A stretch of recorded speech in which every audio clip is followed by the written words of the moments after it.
I was only supposed to be gone for 5 days.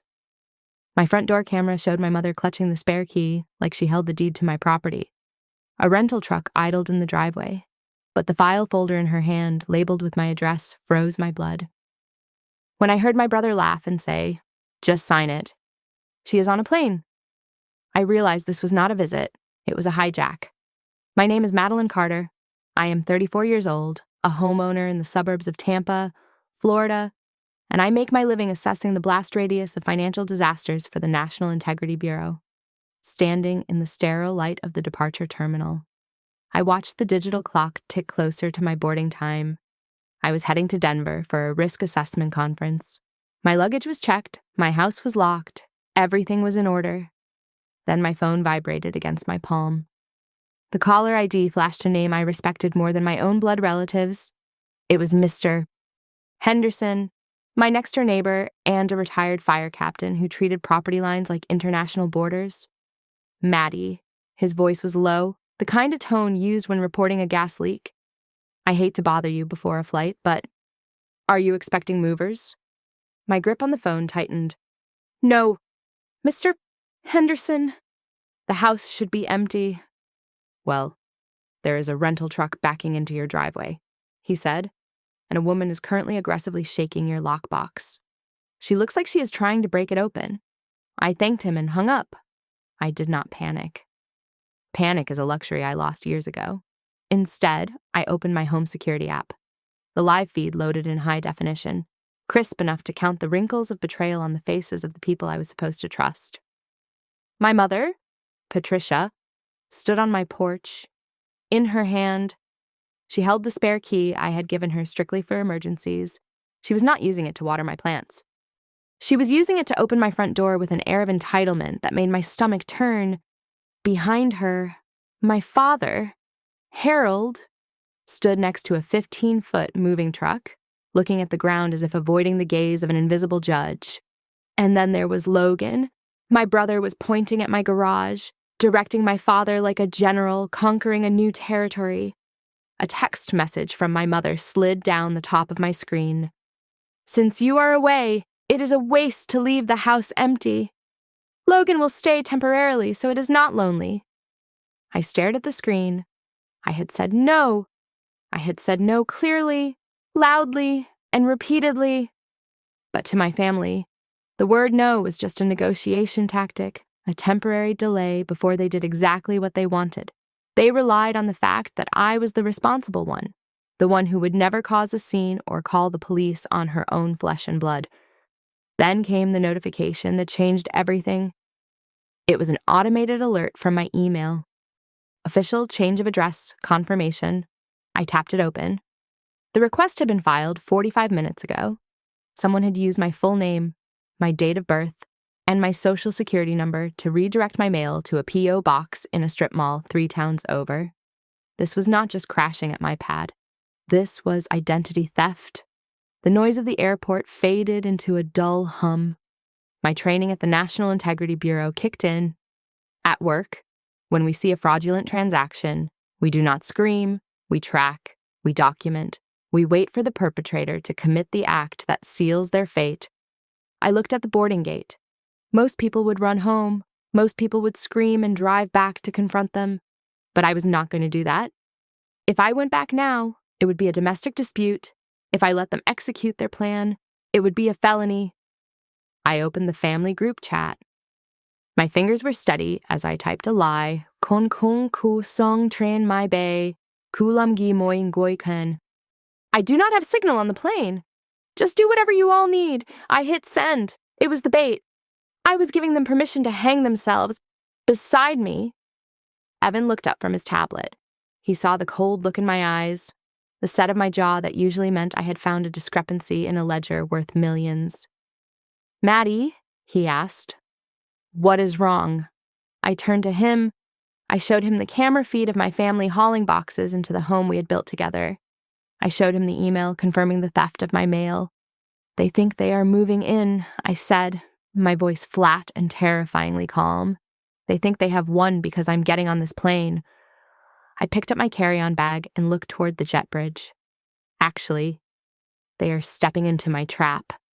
As the plane leveled off at 30,000 feet, I leaned my head against the cold window and closed my eyes. The image of my brother standing in my driveway burned behind my eyelids. To understand why I did not scream, why I did not demand the pilot turn the plane around, you have to understand the architecture of my family. For as long as I can remember, Logan was the son who needed saving, and I was the daughter who had to be okay. It was an unspoken contract signed the day I was born. I remembered the phone call I received 3 years ago. Logan had borrowed a friend's identity to lease a sports car and then abandoned it in a swamp in Louisiana. My parents did not call a lawyer. They called me. He didn't mean it. Maddie? My mother had sobbed into the receiver. He gets confused. We need $5,000 to settle it before the police get involved. You have savings, right? I paid it. I always paid it. I paid for the maxed out credit cards he opened in my father's name. I paid for the damage deposit when he trashed an Airbnb during spring break. I was the fixer, the eraser of consequences. My mother, Patricia, had a way of twisting generosity into an obligation. I remember sitting at her kitchen table last Thanksgiving, the air heavy with the smell of burnt turkey and resentment. You have a house, Madeline, she had said, pushing peas around her plate. You have a good job at the bureau. Why not help your brother a little? It must be nice, having so much space all to yourself. She made my success sound like a sin. She made my stability sound like selfishness. My father, Harold, was different. He was the silent partner in the firm of Logan's destruction. He never raised his voice. He never demanded. But whenever Patricia placed a document in front of him, a loan application, a bail bond, a settlement agreement, he would put on his reading glasses and sign his name without reading a single line. His silence was not neutrality. It was permission. I finally drew a line in the sand 18 months ago. Logan had asked to stay at my place for just a weekend while he looked for an apartment. That weekend turned into 3 weeks. One night, I came home early from a business trip to find strangers passing out in my living room, and my jewelry box emptied of my grandmother's pearls. I kicked him out that night. Get out, I had screamed, my hands shaking. If you ever step foot in this house again without an invitation, I will call the cops. You're crazy, Logan had sneered, smelling of cheap beer. It's just stuff. Mom was right about you. But the real warning sign came 2 months later. It was a detail I had almost forgotten until today. Logan had come over to pick up a box of old clothes. I went to the kitchen to get him a glass of water, and when I returned, he was standing by my filing cabinet. He was holding the deed to my house. Just looking, he had said with a shrug, tossing the paper back onto the desk. Nice interest rate. I thought nothing of it until a predatory lender called me a week later, asking to verify my employment for a roof repair loan I had never applied for. Logan had tried to leverage my equity. That was the day I became a fortress. I bought a commercial-grade shredder. I digitized my records. I changed every lock on every door. I installed the cameras that were currently recording my family's invasion. But I made one critical error, one sentimental, stupid mistake. When I changed the locks, Patricia had looked at me with those wide, watery eyes. What if you fall down the stairs? She had asked, her voice trembling. What if there is a fire, Maddie? Please, just for emergencies. I am your mother. I gave her the spare key. I stared out at the clouds below, realizing the grim truth. I had spent my life guarding my wallet and my home from Logan, thinking he was the predator. I was wrong. Logan was just the weapon. The hand that wielded him, the mind that justified his theft as family support, belonged to my parents. I looked at the flight tracker on the screen in front of me. We were 2 hours away from Denver. I am not afraid of Logan anymore, I whispered to the empty seat beside me. I realized then that I was starting to fear the thing standing behind Logan, the terrifying, unconditional consensus of my mother and father. They did not just want my brother to have a roof over his head. They believed, with a religious fervor, that everything I built was simply a resource waiting to be harvested for the son who refused to build anything at all. I sat in the corner of the Connection Lounge in Dallas, the hum of travelers fading into white noise as I opened my laptop. I had 45 minutes before my next flight, and I intended to use every second of it. My first stop was my credit monitoring portal. The screen refreshed, and 2 red flags appeared instantly. There were 2 new hard inquiries on my credit report. One was from a self-storage facility in downtown Tampa, and the other was from the local electric company. They were establishing a footprint. They were not just moving their boxes in, they were moving their bills in. I picked up my phone and dialed the fraud department of my bank. My hand was steady, but my heart hammered against my ribs. "This is Madeline Carter," I said when the representative answered. "I am calling to place a verbal freeze on my accounts. We actually just received a request on your file." "Ms. Carter," the agent said, her voice cheerful, "the paperwork to add a joint owner to your high-yield savings account is pending review. Since the reason listed is marriage, we just need the certificate." I felt the blood drain from my face.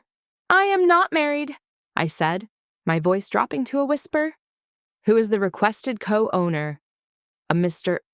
Logan Carter," she replied. "The request was uploaded 10 minutes ago from an IP address." "Well, it looks like a residential address in Florida." "Cancel it," I ordered. "Flag it as fraud. Do not tell the applicant."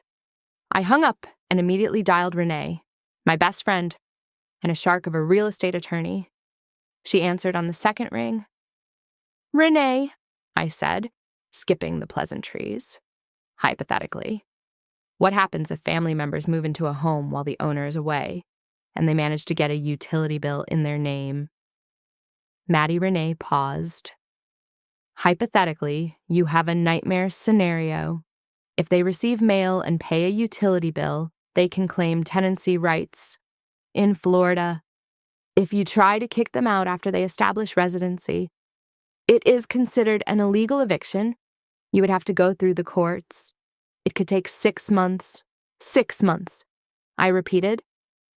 I hung up and logged into the Homeowners Association portal. I requested the gate access logs for the last 2 hours. There it was. A guest pass issued to Harold Carter for a 26-foot rental truck. They had not sneaked in. They had registered. They were legitimizing their presence one official form at a time. I needed to know how deep this went.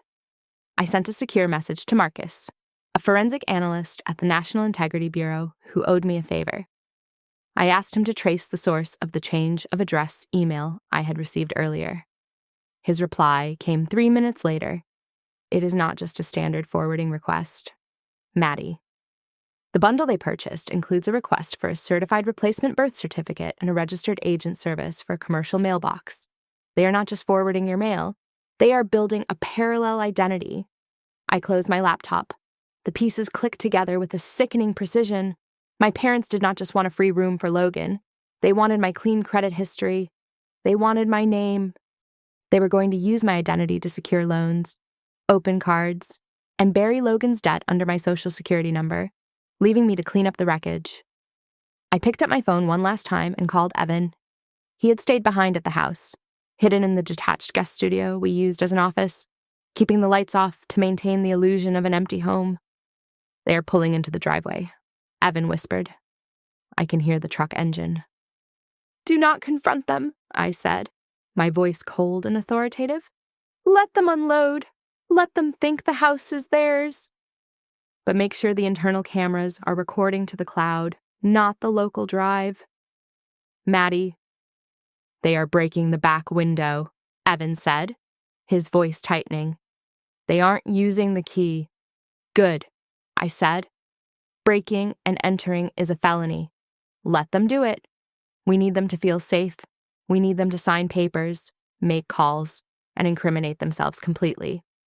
I looked at the boarding gate as the agent called my group number. "Stay in the shadows, Evan," I instructed. "We are not stopping a burglary anymore. We are documenting a federal crime."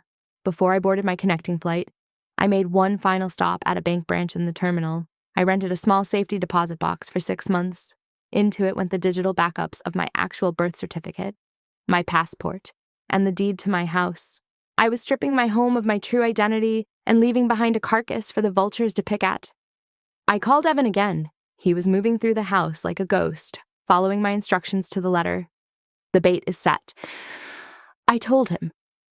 Did you leave the folder on the desk, right where you said, Evan whispered. I put the tax returns label on it. It is full of the dummy financial statements we used for the fraud training simulation last year. They look real enough to fool anyone who is greedy. And the Wi-Fi, I taped the envelope with the password to the fridge. He said, but I changed the network name to Guest Access so Marcus can track the MAC address of every device that connects. I felt a cold satisfaction.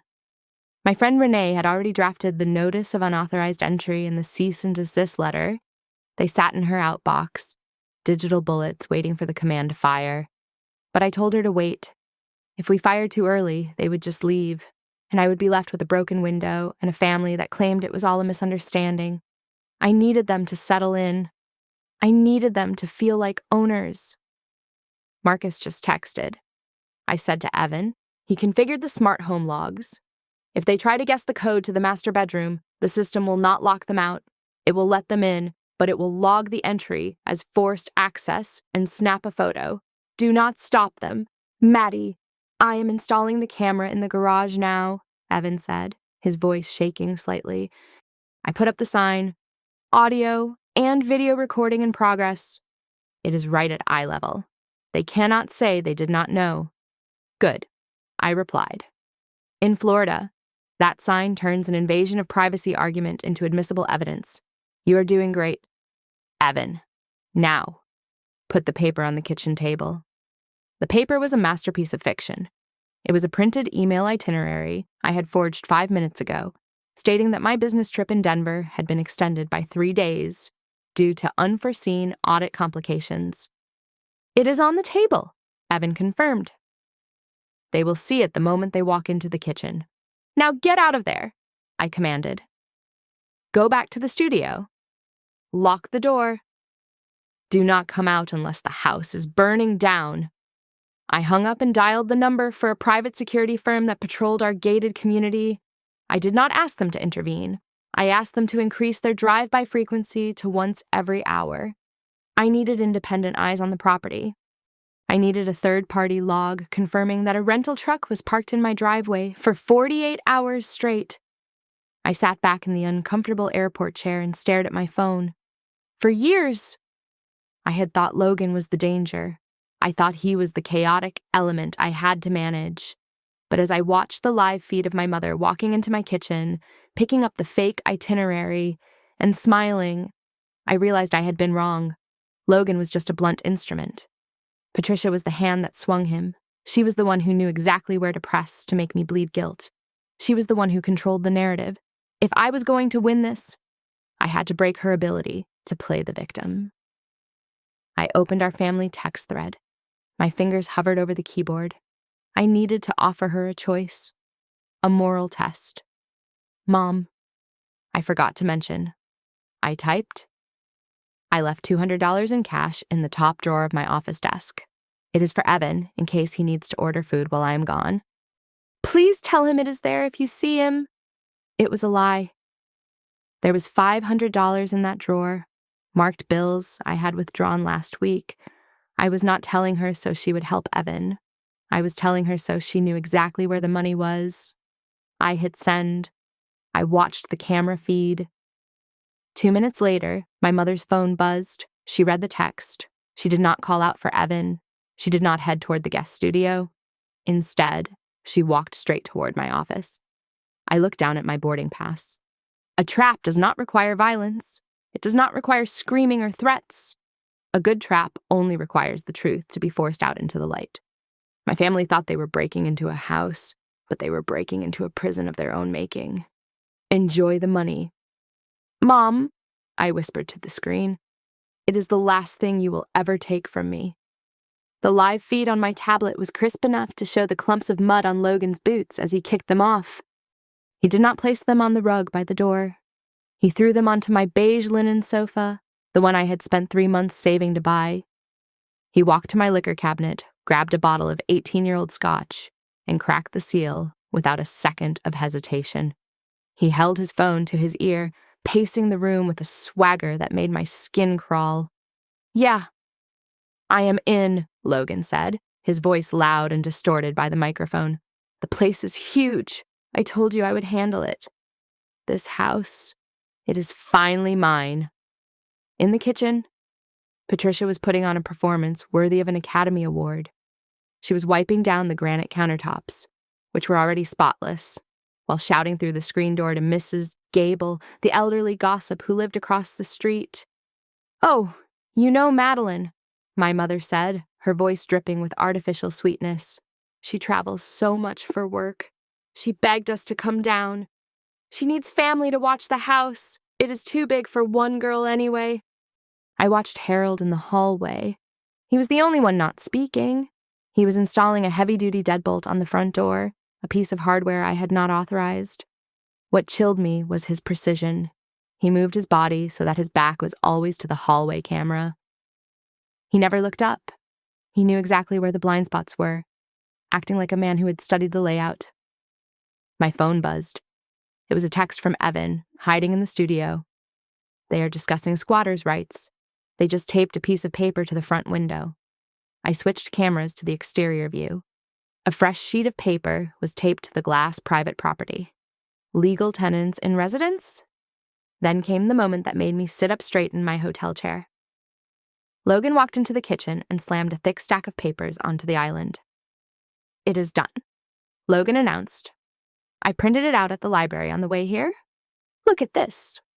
He held up a document. The camera resolution was high enough for me to read the header, "Residential Lease Agreement." At the bottom, next to his scrawl, was a signature that looked terrifyingly like my own. "It looks real," Patricia said, peering at it. "But what if she comes back early? What if she calls the cops?" "She won't," Logan scoffed. "And if she does, I show them this. Civil matter. The cops will tell her to take it to court. By the time a judge sees it, I will have lived here for 6 months. Patricia lowered her voice, but the high-gain audio picked up every syllable. "It is signed. She cannot sue us. She is afraid of looking bad. She works for that big government bureau. Imagine if everyone knew her own family had to steal from her to survive. She would die of shame first." I felt a cold rage settle in my chest. She was banking on my pride. She was using my professional reputation as a hostage. Logan did not wait. He marched into my office and flipped open my laptop. He typed in the password I had left on the sticky note, "Family First 2023. "I am in," he said, cracking his knuckles. "Her credit score is perfect. I am applying for that home improvement loan. $30,000 to start."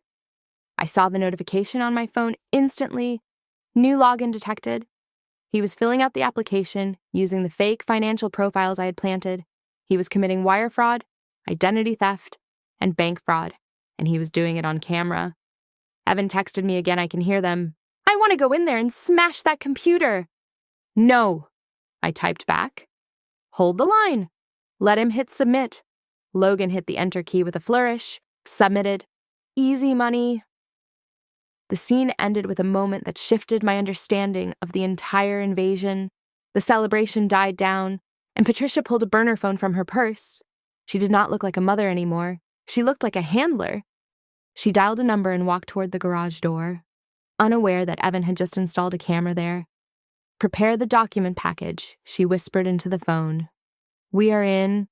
The address is secure. We can receive the shipment tonight. Send the goods." I froze. This was not just about free rent. They needed a clean address to receive something they could not have sent to themselves. My parents were not just grifters, they were mules. The air conditioning in my Denver hotel room hummed with a mechanical monotony that matched the throb in my temples. It was 2 a.m, but sleep was a distant country I could not visit. I sat at the small desk with my laptop open, staring at the raw data streaming in from the trap I had set back in Florida. The logs were damning. The device, identifying itself as Logan's iPhone, had bypassed the guest restriction on the router and attempted to access the admin panel. Simultaneously, my phone lit up with a barrage of security alerts. Someone was trying to log into my primary checking account using the forgot password protocol. They were requesting a verification code be sent to my email, the same email account they had just tried to hack. I picked up my phone and dialed Marcus. Despite the hour, he answered on the first ring.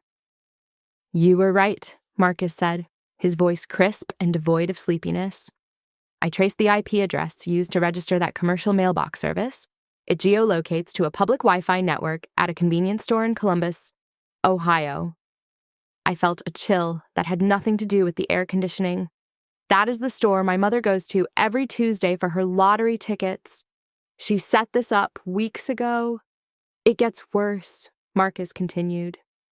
The request included a scanned copy of a utility bill in your name to prove residency.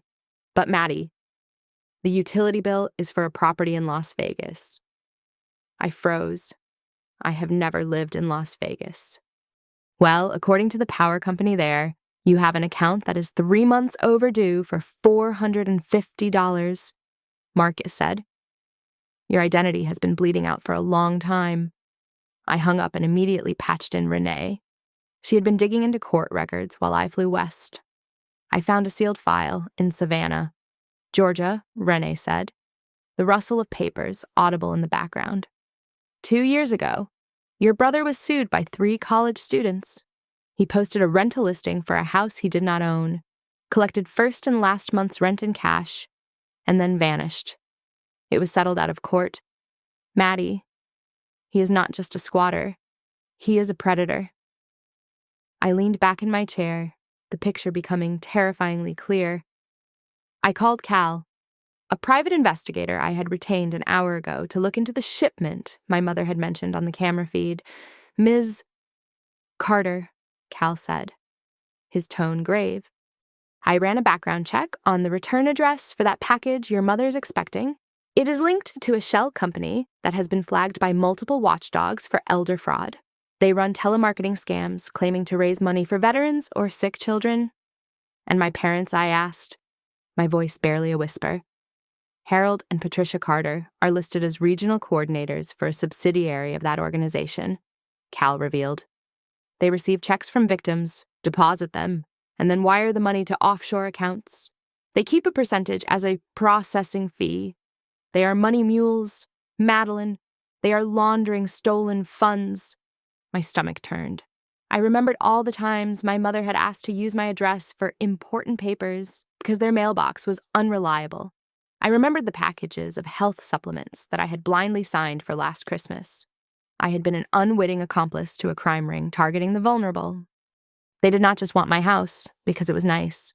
They needed a clean address in Florida, a state with a high population of retirees to expand their operations.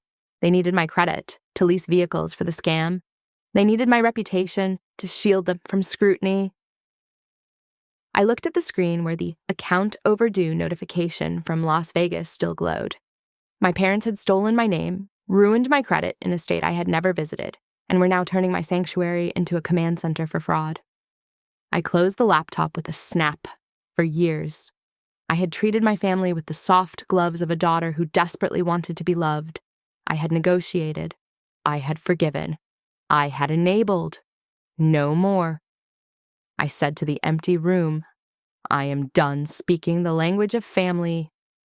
I picked up my phone and drafted an email to Renee. File the police report, classification, identity theft, wire fraud, and burglary. Do not warn them. Let the law do the talking. The assault on my life began not with a weapon, but with a notification. My phone lit up at 6 a.m. with a tag on a Facebook post. Patricia had gone nuclear. She had posted a photo of herself sitting on my front porch steps, looking disheveled and tragic. The caption was a masterclass in weaponized victimhood. My own daughter abandoned her family. She has a mansion with empty rooms, yet she refuses to let her brother have a roof over his head during his hardest times. We are just trying to survive, but greed has hardened her heart. The comment section was a firing squad. Aunts and cousins I had not spoken to in a decade were calling me heartless, selfish, and cruel. Then came Logan's wave. My inbox pinged with a forwarded email that had been blind copied to my entire contact list, including my college friends and former roommates. The subject line read, "The truth about Madeline Carter."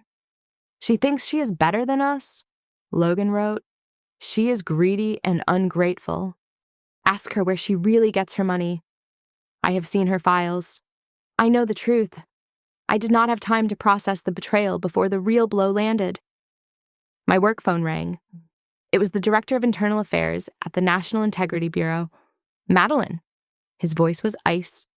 We received an anonymous tip 20 minutes ago, alleging that you are embezzling sensitive financial data. The informant provided photos of documents found in your home office. My heart hammered against my ribs, but my mind remained razor sharp. What documents? Sir, I asked. Tax returns, he said, labeled with the current fiscal year. They show irregularities. I almost laughed. They had taken the bait. The tax returns folder I had left on the desk contained simulation data for a training exercise. It was fake. By sending it to my boss, they had just provided irrefutable proof that they had broken into my home and stolen confidential materials. Sir, I said, keeping my voice steady, that is the bait folder. I am currently the victim of an active identity theft and home invasion operation run by my family. I can prove those documents are fabrications used to entrap intruders. We will need to verify that, he replied, his tone softening slightly but still wary. Until then, I have to flag your clearance. Do not access the mainframe until further notice. I hung up. They had tried to get me fired. They were not just family anymore. They were combatants. I called Renee. I am sending you the package, the server logs, the video of Logan signing the lease, and the proof that they emailed the fake NIB documents. Timestamp everything. Notarize it. We are not waiting for a court date. I am on it, Renee said. But Maddie, Evan just texted me. There is a gray sedan parked 3 houses down from yours. It has been there for 2 nights. They are watching the house to see if you send anyone. I looked at the clock. It was 3 a.m. in Florida. My family would be asleep in my beds, under my roof, thinking they had won. I opened my email and composed a message to the group chat. Subject, notice. I know you are in my house. I know about the loan application. I know about the mail fraud. Every second of your stay has been recorded in high definition and uploaded to a cloud server you cannot access. Leave immediately, or the next knock on the door will not be family. I hit send. I switched to the live camera feed in the living room. For a moment, the house was silent. Then, a phone buzzed on the coffee table. Then another. In the master bedroom, the lights flicked on. Patricia rushed into the hallway, clutching her phone, her face pale in the night vision mode. She pounded on Logan's door. Wake up, she screamed. She knows she is watching. Logan stumbled out, looking around wildly at the ceiling, searching for cameras he could not see. Howie shouted. I cut the Wi-Fi. She has a backup, Harold said, his voice trembling as he emerged from the guest room. I told you she was smart. Then Patricia did something that made my blood run cold. She did not pack. She did not run. She grabbed the landline phone in the kitchen, my phone, and dialed 911. I turned up the volume on my laptop. Help me, Patricia screamed into the receiver, her voice instantly transforming into a sob. My daughter, she is unstable. She is threatening us. Her husband. I think he is outside. He is holding us hostage in the house. Please, I am an old woman. I am scared for my life. She hung up and looked at Logan with dry eyes. Go unlock the front door. When the police come, we are the victims. We tell them she invited us and then snapped.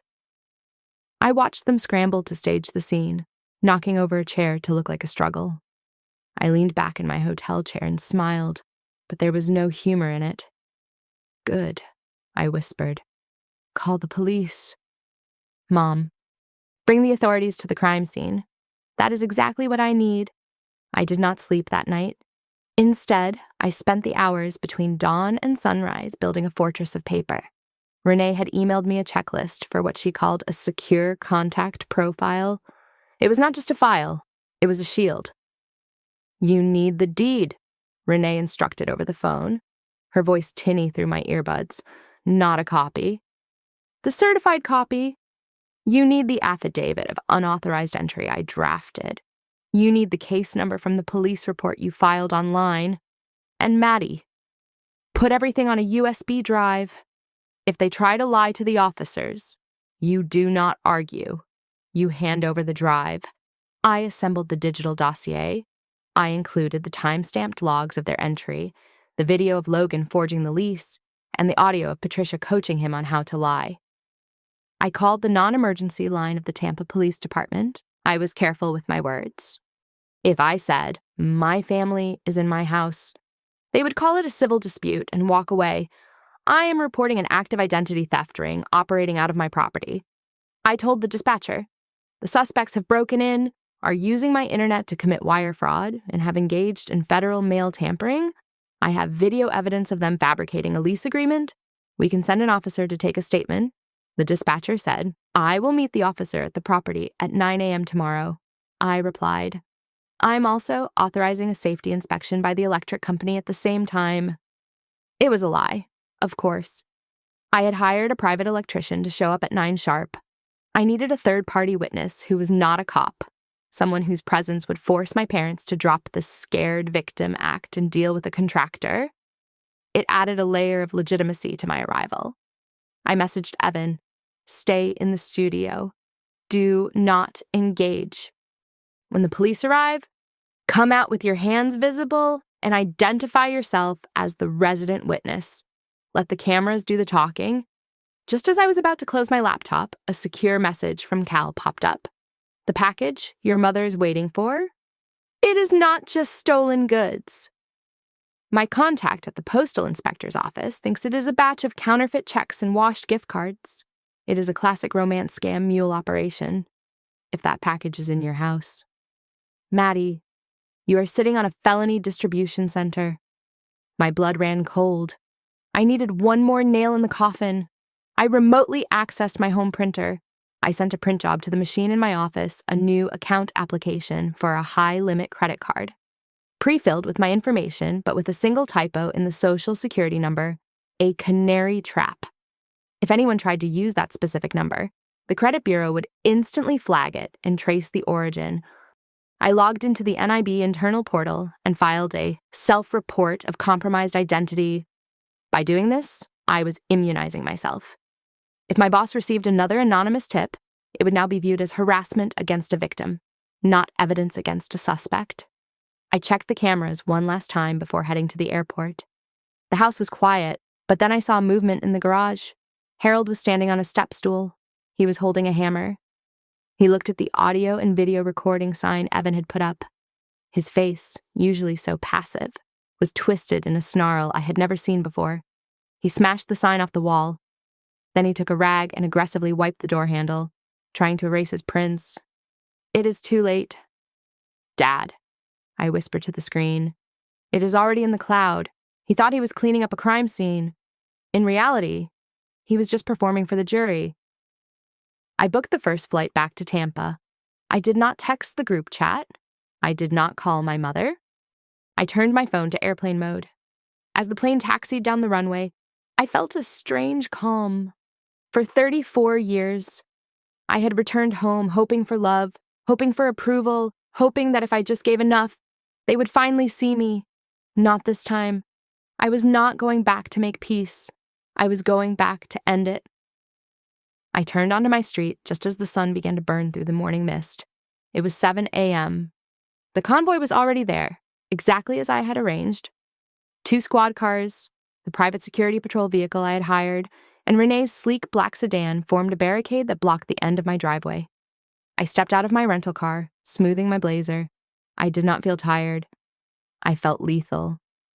I walked up the concrete path with Officer Miller and Renee flanking me. Before we could knock, the front door swung open. Patricia stood there in her silk robe, a look of smug, maternal martyrdom plastered on her face. She was ready to greet the police she had called, ready to spin her tale of the unstable daughter. But when she saw me standing next to a uniformed sergeant and a lawyer, the smile died instantly. "Maddie," she stammered, gripping the doorframe, I thought you were in Denver." Surprise. I said flatly. Step aside, Mother. Logan appeared behind her, shirtless and smelling of stale whiskey. He saw the badges and immediately puffed up, trying to physically block the doorway. He shoved a crumpled piece of paper at Officer Miller. You can't be here, Logan shouted, his eyes darting between us. I have a lease. I rent this place legally. Look. She signed it. Renee stepped forward, looking at the document like it was a used tissue. That is a digital forgery, Renee said, her voice cutting through the humid Florida air. The metadata on the file shows it was created yesterday at 4 p.m. on a laptop registered to Logan Carter. The signature was copy-pasted from a birthday card Madeline sent 3 years ago. We have the source file and the forensic report. Logan's mouth opened and closed, but no sound came out. Harold emerged from the shadows of the hallway. He did not look at the police. He looked at me, his face arranging itself into a mask of disappointed wisdom. He reached for my arm, trying to pull me away from the group. Maddie. Honey, he said softly. Let's go to the kitchen. Just us. We don't need strangers for a family disagreement. We can work this out. I stepped back, letting his hand grasp empty air. No, I said. We are speaking right here, in front of the officers, in front of the witnesses. Officer Miller walked past them, his attention caught by something in the open garage. The large cardboard box my mother had ordered was sitting on the workbench, partially cut open. What is this? The officer asked, pointing to the shipping label. Patricia went pale. She rushed forward, trying to stand between the officer and the box. It is charity, she said quickly, her voice cracking. Old clothes, for the poor. We are sorting them. The officer leaned in and pulled back the flap. It was not clothes. It was stacks of priority mail envelopes, hundreds of them. Beside them lay a list of names and addresses, all appearing to be elderly individuals in Nebraska, Iowa, and Kansas. These look like bulk solicitations, Officer Miller noted, his tone shifting from routine to suspicious. And this return label is a commercial printer in a warehouse district known for scams. Logan saw the walls closing in. The confidence evaporated, replaced by the cornered aggression of a child who had never been told no. He turned on me, his face red and veins bulging in his neck. This is your fault, he screamed. If you weren't so selfish, we wouldn't have to do this. You have everything. You have the house, the job, the money. He pointed a trembling finger at Patricia. Mom said it was fine, Logan shouted, throwing her under the bus without hesitation. She said, just use her name. Who's going to dare suspect her? She told me to do it. I pulled out my phone. I did not need to argue. I hit play on the audio file I had saved from the kitchen camera. Patricia's voice, clear and tinny, filled the entryway for everyone to hear. Sign it. She cannot sue us. She is afraid of looking bad. The silence that followed was heavy. The neighbors were out on their lawns now, phones raised, recording the downfall of the Carter family. I walked past my stunned parents and went straight into my home office. The door was ajar. The small, fireproof safe in the corner had been pried open with a crowbar. It was empty of cash, but the file containing the color photocopies of my passport, social security card, and birth certificate was on the desk. They were organized into packets, clipped together with blank loan applications. They were not just stealing my credit. They were packaging my identity to sell it or leverage it for quick cash. I walked back to the living room holding the evidence. Patricia looked at the papers in my hand. She stopped pretending to be the victim. She stood straight, her eyes cold and hard, looking at me with a terrifying familiarity. You ungrateful girl, she hissed, her voice low so the police would not hear. But I heard, you think you are special? You exist to fix the mistakes of this family. That is your job. That is why we raised you.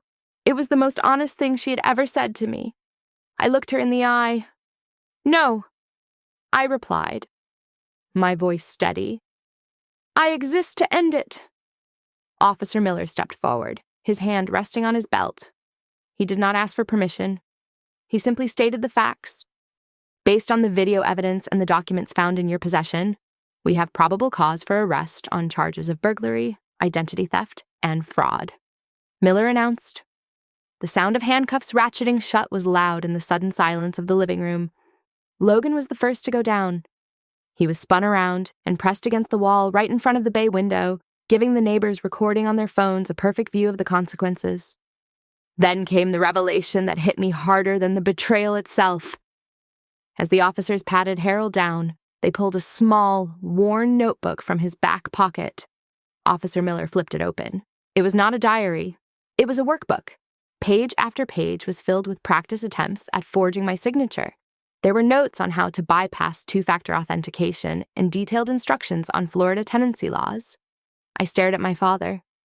For decades, I had thought he was the passive enabler, the weak man dragged along by my mother's schemes. I was wrong. He was the architect. He was the one who knew how to navigate the paperwork. He was the one who had planned the heist of my life while sitting at my dinner table. Patricia played her final card. She gasped, clutched her chest, and crumpled to the floor in a heap of silken drama. "My heart," she wailed, her eyes fluttering. "I am dying. The stress. She is killing me." The paramedic, who had been on standby as part of the police protocol, did not rush. He walked over, checked her pulse, and shone a light in her eyes. He stood up and looked at the sergeant with a bored expression. "Her vitals are perfect," the medic said dryly. "She is hyperventilating on purpose. She is fit for transport." The charade shattered. Patricia stopped wailing instantly, her face twisting into a scowl as an officer pulled her to her feet. I walked over to Sergeant Miller and handed him the USB drive. This drive contains the server logs, the time-stamped video of them breaking in, and the proof of the canary trap, I said clearly. The social security number they used to open that utility account contains a specific error I planted. It traces directly back to the file in that safe. And the box in the garage Miller asked, my private investigator confirmed the return address is a known front for mail fraud. I explained. Counterfeit checks and burner phones. The police seized the box. They opened it right there on the hood of the patrol car. Inside were bundles of fake cashier's checks, a ledger of victims, mostly elderly people, and 3 burner phones wrapped in foil. There was no way to talk their way out of federal mail fraud evidence. As they dragged Logan toward the door, he screamed, his face purple with rage. "She set us up!" Logan yelled, struggling against the cuffs. "She planted all of this. She is the criminal." Renee stepped into his path, cool and composed in her blazer. "Madeline was 2,000 miles away in Denver when these files were created," Renee said, her voice sharp enough to cut glass. "We have her flight logs and hotel receipts. This is your digital fingerprint. Logan, not hers." Harold was the last to be let out. He stopped in front of me. The mask of the gentle father was gone, replaced by the cold stare of a caught predator. "You destroyed this family. He spat at me. You selfish girl. You ruined everything." I looked him in the eye. I did not feel the sting I expected. I felt nothing but the clean, cold clarity of justice. "No," I said, my voice steady. I just returned the truth to its proper address. Patricia began to sob as she was guided to the second patrol car. She tried to reach out to me, her hands cuffed behind her back. "Maddie, I am sorry," she cried. "I will be a good mother. Please, tell them to stop. I promise I will change." I did not answer. I turned to Renee, took the clipboard she was holding, and signed the restraining order and the formal request for prosecution. I capped the pen with a decisive click. The patrol cars pulled away, their lights flashing red and blue against the morning sky. The neighbors stood on their lawns in silence, watching the spectacle fade into the distance. For the first time in my life, I did not feel shame. I did not feel fear. I looked at my empty driveway, at the house that was finally, truly mine. I felt light. Thank you so much for listening to this story. I really want to know where you guys are tuning in from. So please drop your city or country in the comments below. I love seeing how far these stories travel. If you enjoyed this takedown, make sure to subscribe to Victoria Revenge Stories, smash that like button, and hit the hype button to help this story get heard by even more people.